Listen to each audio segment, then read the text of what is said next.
باقی اس قدر خطرناک ہے خواہشات نفسانیہ کہ بعض لوگ یہ سمجھتے ہیں کہ جوانی ختم ہونے کے بعد بڑھاپے میں کوئی خواہش نہیں ہوتی، بلکہ بہت سارے بوڑھوں کو زنا کرتے ہوئے دیکھا گیا۔ اور میرے آقا صلی اللہ علیہ وسلم فرماتے ہیں روئے زمین کے سب سے بدترین لوگ ہوں گے وہ جن کی طرف قیامت کے دن اللہ نظر بھی نہیں فرمائے گا۔ کچھ لوگوں کے بارے میں حدیث میں ہے قیامت کے دن رب تعالیٰ ان کی طرف نظر بھی نہیں فرمائے گا۔ یہ کون لوگ ہیں جو بڑھاپے میں بھی جا کر گناہ نہ چھوڑ سکے؟ اور وہ کون سے؟ میرے عزیزو، میں نے قرآن عظیم کی ایک آیت تلاوت کی جو ہمارے ذکر کی مجالس میں خاص درس ہوا کرتا تھا، جلسوں میں بیان ہوتا ہے اور بھی دیگر جگہ پر تقریریں ہوتی ہیں، لیکن مجھے اندازہ ہے ذکر کی مجلس میں جو روحانیت ہوتی ہے وہ دلوں کے اندر اترتی ہے، اور ایک ایسا سما ہوتا ہے جس میں ہزاروں لوگ اپنے گزشتہ زندگیوں کی خرابیوں سے توبہ ضرور کر لیتے ہیں۔ قرآن کی ایک آیت میں نے پڑھی، اللہ فرماتا ہے وَأَمَّا مَنْ خَافَ مَقَامَ رَبِّهِ وَنَهَى النَّفْسَ عَنِ الْهَوَىٰ، اور وہ شخص جو اپنے رب کے حضور کھڑے ہونے سے خوف کیا، ڈر گیا، وَنَهَى النَّفْسَ عَنِ الْهَوَىٰ، اور خواہشات نفسانی کے خلاف کیا، نفس کچھ اور چاہ رہا تھا، تم اس کی طرف نہ جا کر اللہ کے حضور کھڑے ہونے کا تمہارے دل میں احساس پیدا ہوا، خوف آ گیا۔ اس کا اجر جانتے ہو کیا ہے؟ قرآن کہتا ہے فَإِنَّ الْجَنَّةَ هِيَ الْمَأْوَىٰ، تو ایسے آدمی کا ٹھکانہ تو جنت ہی ہے، اس کا ٹھکانہ سیدھے جنت ہے۔ خواہشات نفسانیہ یہ ہر ایک کو دی گئی ہیں، یہ انسان کے ساتھ ساتھ چل رہی ہیں، اسی سے جنگ ہماری پوری کنٹینیو موت تک چلتی رہتی ہے۔ دنیا میں دوست بھی بنتے ہیں، دشمن بھی بنتے ہیں، دوست چھوٹ سکتے ہیں اور دشمن ختم بھی ہو سکتے ہیں، لیکن تمہارا نفس تمہاری موت تک ساتھ رہتا ہے، ہر گھڑی ساتھ رہتا ہے۔ وہ نفس ہمارے ساتھ ہے جس نے شیطان کو بھی گمراہ کیا۔ آپ سوچ سکتے ہیں ہر برے کام میں ہم یہ کہتے ہیں کہ شیطان نے بہکا دیا، شیطان نے بہکا دیا، یہی کہتے ہیں نماز نہیں پڑھے شیطان ورغلایا، بہکایا، صبح نماز میں نہیں آئے شیطان سلا دیا۔ مجھے یہ بتاؤ آدم علیہ السلام کو سجدہ کرنے سے جو شیطان نے انکار کیا اس کو کس نے منع کیا؟ ساری دنیا کو شیطان بہکاتا ہے تو شیطان کو کون بہکایا؟ تو محدثین فرماتے ہیں یہ نفس امارہ ہے جو ہر ایک کے ساتھ ہے، یہ شیطان کو بھی ہرا سکتا ہے، وہ شیطان کو بھی شکست دیتا ہے، وہ سب کے ساتھ ہے، وہ سب کے ساتھ ہے۔ اس نفس کو، اس خواہشات کو اگر کوئی چیز دنیا میں کنٹرول کر سکتی ہے تو وہ صرف ذکر اللہ ہے، اللہ کا ذکر اسے قابو میں رکھ سکتا ہے۔ باقی اس قدر خطرناک ہے خواہشات نفسانیہ کہ بعض لوگ یہ سمجھتے ہیں کہ جوانی ختم ہونے کے بعد بڑھاپے میں کوئی خواہش نہیں ہوتی، بلکہ بہت سارے بوڑھوں کو زنا کرتے ہوئے دیکھا گیا۔ اور میرے آقا صلی اللہ علیہ وسلم فرماتے ہیں روئے زمین کے سب سے بدترین لوگ ہوں گے وہ جن کی طرف قیامت کے دن اللہ نظر بھی نہیں فرمائے گا۔ کچھ لوگوں کے بارے میں حدیث میں ہے قیامت کے دن رب تعالیٰ ان کی طرف نظر بھی نہیں فرمائے گا۔ یہ کون لوگ ہیں جو بڑھاپے میں بھی جا کر گناہ نہ چھوڑ سکے؟ اور وہ کون سے بوڑھے ہیں جو بڑھاپے میں بھی نہیں چھوٹ سکے ان سے گناہ؟ یہ وہی لوگ ہیں جو خواہشات نفسانی کے غلام تھے۔ مولا علی کرم اللہ وجہہ الکریم فرماتے ہیں اللہ نے ہر ایک کے ساتھ نفس بھی دیا، عقل بھی دیا۔ نفس کیا ہے؟ تمہارے خواہشات، اور عقل تمہیں فیصلہ کر کے بتاتی ہے۔ لیکن حضرت علی کرم اللہ وجہہ الکریم فرماتے ہیں جس کا نفس عقل پر غالب آ گیا اس آدمی سے زندگی میں کبھی خیر نہیں ہوگی، وہ کوئی صحیح فیصلہ نہیں لے سکے گا۔ جس کا نفس اس کی عقل پر غالب آ گیا، اور جس نے اپنے نفس کو ہرا دیا، شکست دیا، تو اس کی عقل اتنی پاورفل ہوتی ہے کہ وہ ہزاروں کو زیر و زبر کر سکتا ہے اور دنیا کے بڑے فیصلے لے سکتا ہے۔ جس نے اپنے نفس کو کنٹرول میں رکھا، اپنے خواہشات کو اپنے تابع رکھا، خود اس کا غلام نہیں بنا۔ میرے عزیزو، قرآن کی ایک آیت میں آپ کو بتاتا ہوں، کتنا بڑا لفظ اللہ تعالیٰ نے قرآن میں فرمایا، توجہ، کتنا بڑا لفظ ہے یہ۔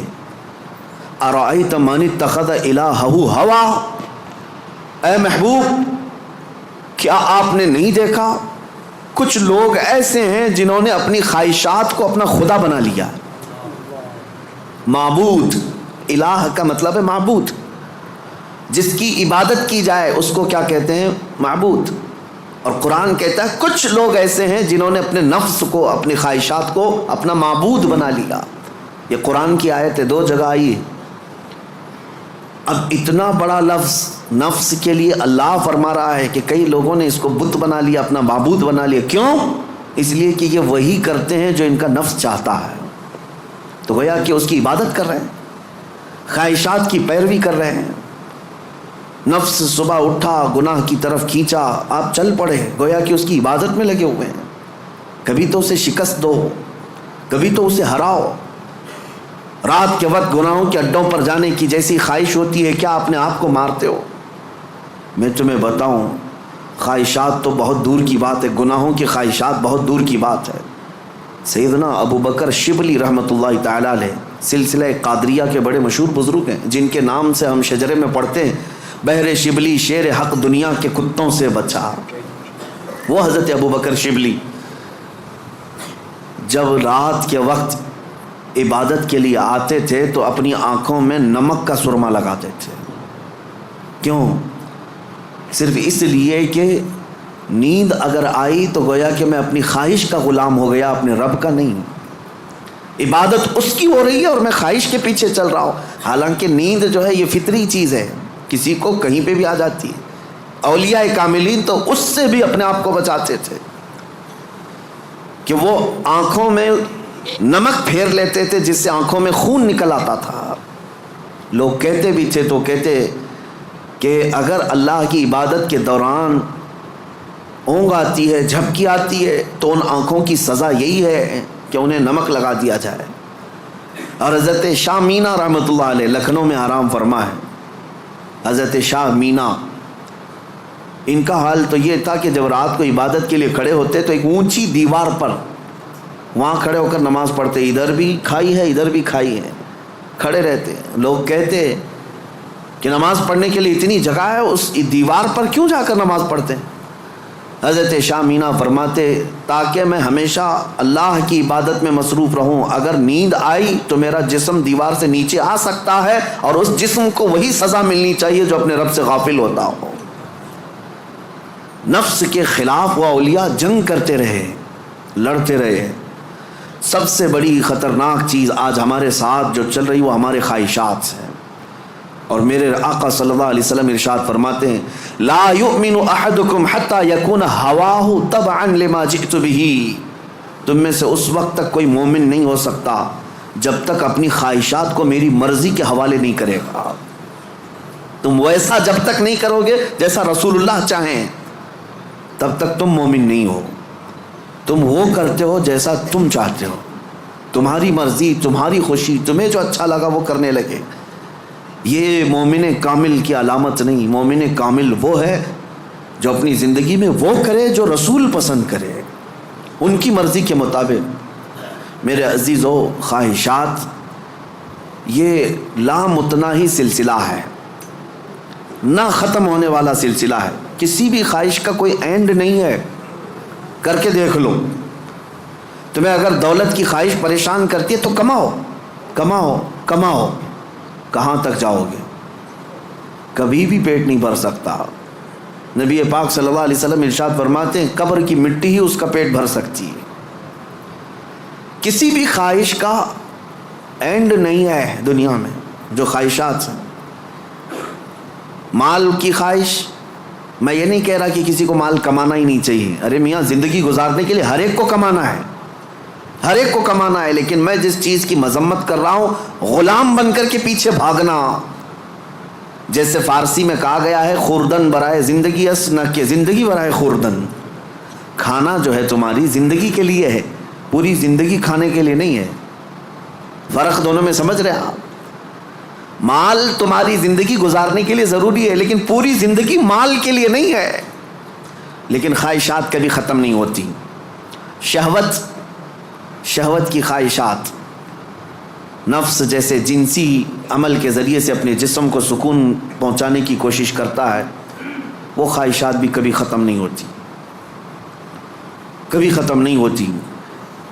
اگر اس نے اپنے اس گھوڑے کو، نفس کے گھوڑے کو آزاد چھوڑ دیا تو وہ کہیں پر بھی اس کی خواہشات جا کر رکتی نہیں، نہ وہ ایک عورت پر صبر کر سکتا ہے، نہ 10 عورتوں پر، نہ 100 عورتوں پر۔ اگر اس نے اپنے خواہشات کے اس گھوڑے کی لگام نہیں پکڑی تو کہیں اینڈ نہیں ہے، اس کا کہیں اینڈ نہیں ہے۔ مرنے کے وقت بھی یہ خواہشات اسے گناہ کی طرف لے جا سکتی ہیں۔ یہ شرمگاہ کی خواہشات اور زبان کی جو خواہشات ہیں، چٹکارا جس کو کہتے ہیں، لذت، اس کا بھی کوئی اینڈ نہیں۔ میں نے ایک ایسے صاحب کو بھی دیکھا، ان کے بیٹے میرے ساتھی تھے، وہ تو مذاق میں کہتے تھے کہ ان کے باپ آئی سی یو میں تھے، جس دن ان کا انتقال ہونا تھا اس دن بھی وہ بریانی منگوا رہے تھے آئی سی یو میں۔ تو یہ تو ایک نارمل سی بات تھی، ہنس کر کے وہ کہہ رہے تھے، لیکن وجہ یہ تھی کہ وہ ایڈکٹ تھے بریانی کے، کھانے کے، گوشت کے۔ تو ایک لمٹ ہوتی ہے کسی آدمی کی، لیکن اگر اس نے خواہشات کو آزاد چھوڑا تو وہ کہیں پر بھی جا کر نہیں رک سکتا، نہ آئی سی یو، نہ آپریشن، نہ کوئی چیز، اسے کوئی چیز نہیں روک سکتی سوائے موت کے۔ موت آنے تک وہ اپنی خواہشات میں ڈوبا رہے گا، ڈوبا رہے گا۔ خواہشات ایک سمندر ہے، وہ ختم نہیں ہوتا کبھی۔ اسی لیے میرے عزیزوں، جتنا کم ہو سکے سمیٹ لو اپنے آپ کو۔ دنیا تمہیں ہاتھ پاؤں مارنے سے کتنی مل سکتی ہے، کتنی مل سکتی ہے، مجھے بتاؤ۔ تم زیادہ سے زیادہ کس قدر اپنے آپ کو دنیا میں خوش رکھ سکتے ہو ان خواہشات کو پورا کر کے؟ کبھی نہیں۔ گناہوں میں یہ تمہیں ایسا برباد کر کے رکھیں گی خواہشات کہ تمہارے جسم مفلوج ہو جائیں گے، ایک دن موت کا وقت آئے گا، سارے درد تمہارے نکل رہے ہوں گے، دنیا سے جا رہے ہوں گے لیکن ہزاروں داغ چھوڑ کر جا رہے ہوں گے زمین پر، اور اسی زمین میں دفن ہونا ہے۔ اس لیے اللہ نے قرآن میں فرمایا اپنے رسول سے، اے محبوب کیا آپ نے نہیں دیکھا کچھ لوگ وہ ہیں جو اپنے خواہشات کو اپنا معبود بنا لیا ہے، اپنا خدا بنا لیا ہے، اس کی پیروی کرتے ہیں۔ اب کرنا کیا چاہیے؟ ان خواہشات کا قتل جتنا ہو سکے اس کے خلاف جانا ہوگا۔ ظاہر سی بات ہے، یہ رات کے وقت ذکر کی طبیعت کس کی چاہتی ہے؟ وہ لوگ جن پر اللہ فضل فرمائے، ورنہ اکثر کا جسم آرام چاہتا ہے، دنیا کی طرف جسم کھینچتا ہے، لیکن تم نے اس کو ٹھکرایا اور اللہ کے ذکر کو اپنایا، یہ آپ نے اپنے خواہشات کے خلاف کیا ہے۔ اس کے اجر میں کیا ہے؟ سیدھے قرآن کہتا ہے جنت اس کا ٹھکانہ ہے، جنت اس کا ٹھکانہ ہے۔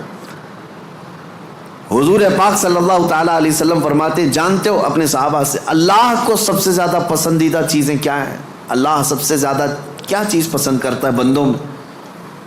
اس میں حدیث پاک میں ہے، ننگوں کو کپڑا پہنانا، بھوکوں کو کھانا کھلانا، یہ اللہ کو بہت پسند ہے۔ لیکن ایک اور چیز ہے، رب تعالیٰ فرماتا ہے جب دنیا سو رہی ہو اور تم کھڑے ہو جاؤ اللہ کی بارگاہ میں، یہ اس کو اتنا پسند ہے رب تبارک و تعالیٰ کو، سارے عمل میں، ساری اداؤں میں اسے پسند ہے۔ کیوں؟ خالص بندہ رب کے لیے کھڑا ہوا ہے، ساری خواہشات کو چھوڑ کر کے۔